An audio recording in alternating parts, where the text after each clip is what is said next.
It's very important, and everybody in the room is very aware of the existential crisis to humankind from climate change. And there's a really important role, I think, for healthcare professionals in that, because of we're commonly dealing with people who are a bit worried and a bit frightened, as we were saying on the ride round town there. And there's a way of dealing with this. Maybe it's indifference or ignorance, but for a lot of people it's a big problem. Let's not talk about it, and let's ignore it because it's too difficult, too frightening.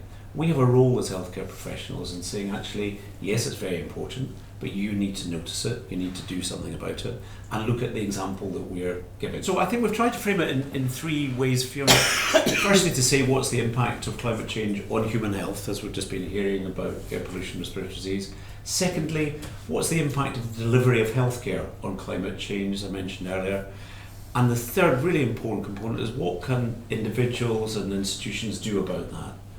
No, I think it is a public health issue, and so I don't think we have any difficulty as healthcare professionals speaking about the climate crisis, because it's clearly a public health issue.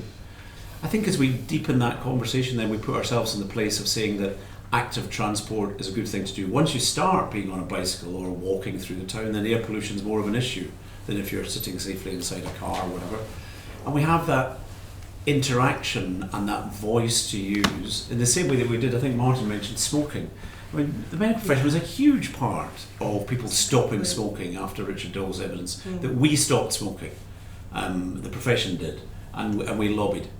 I think the thing here is we've got to accelerate this, because we're not going to change the climate crisis by everybody getting on a bicycle, however well marshalled, or changing the packaging that we use or recycling. What we've got to do is have a much bigger political discussion.